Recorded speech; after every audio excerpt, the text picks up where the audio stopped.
I feel sorry for the poor sod who so much as calls Shank a jerk, through fear that they may not see the next 10 minutes, let alone the rest of their life. Whatever drives this man to be so tightly wound up should be bottled and distributed. Whatever keeps Shank going is a potent product indeed.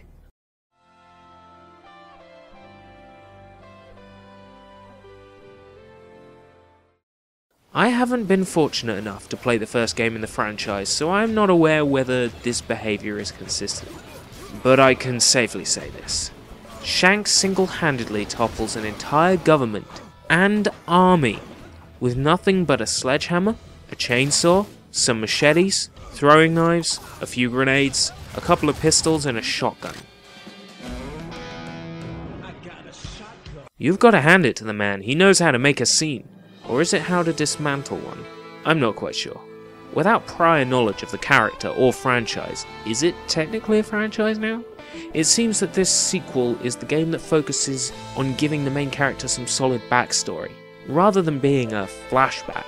The game itself has Shank return to his home, an old orphanage where he was raised and grew up, now slap bang in the middle of a country going through hell caused by gangs and cartels. The president of the country, Magnus, is well aware of what's going on and chooses to turn a blind eye to it all. One of the country's finest resorts is a cover for an organ trafficking program, one designed to find Magnus a replacement heart. Shank returns to his old orphanage to find that his best friend and sister figure, Karina, isn't too happy with him having left. In his absence, the woman who raised them, Elena, has been abducted by the approved criminals.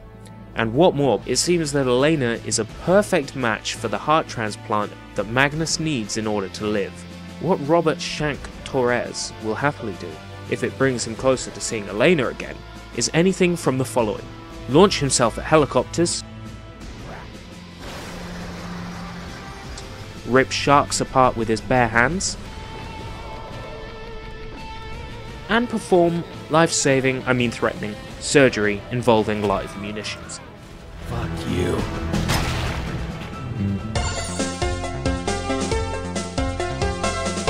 Ladies and gentlemen, Shank. Thankfully, you're playing as Shank for the majority of the game, so you're never going to be on the receiving end of his unbridled rage. Actually, you'll be the one dishing out the punishment, gunishment, and dare I say it, funishment. Oh, come on!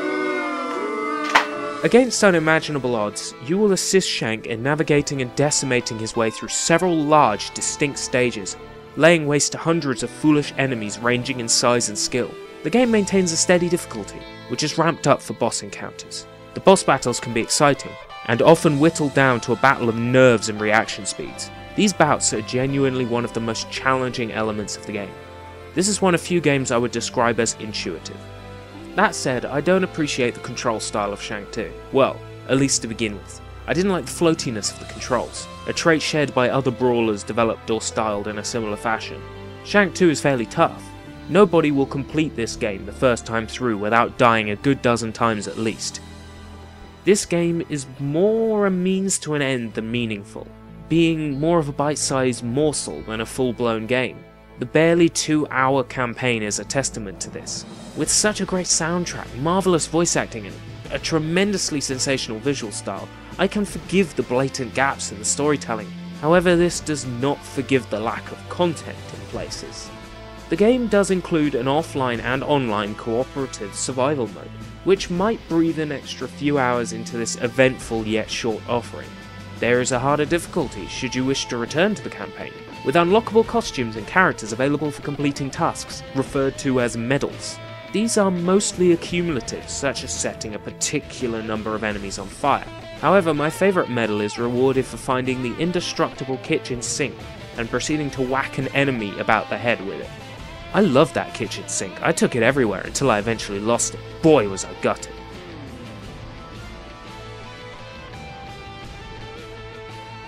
There are moments when the game provides some pretty set pieces for you to ogle. Unfortunately, you don't really have the time on hand to appreciate them, because you're either getting pummeled by enemies, or you're concerned about your score for finishing the stage as fast as possible. Just like in the good old days when score mattered.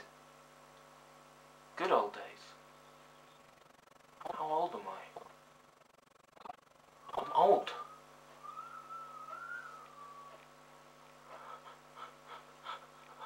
You find yourself pacing through stages, rather than breathing them in or experiencing them, like you would in a game such as Muramasa Demon Blood. By comparison, however, Shank 2 features beautifully crafted, varied environments, a stark contrast to Bloodrayne Betrayal's repetitive, empty, boredom-invoking areas. I wasn't fond of the visuals to begin with. Something about the Adult Swim Flash cartoon style clashes with the backgrounds, which are painted beautifully and detailed accordingly.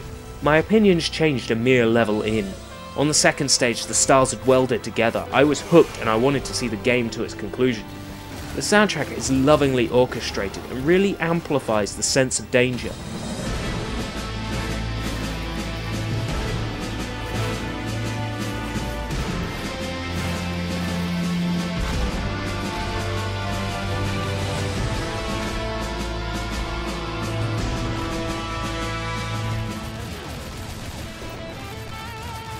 I picked this title up as a freebie via PlayStation Plus, and I almost feel guilty for not having to pay for it. In short, Shank 2 is immense. If this downloadable title can be of such quality, imagine what a full boxed release in the Shank franchise could be like. Shank 2 receives a marvellous 7 out of 10. Until next time. If we live that long.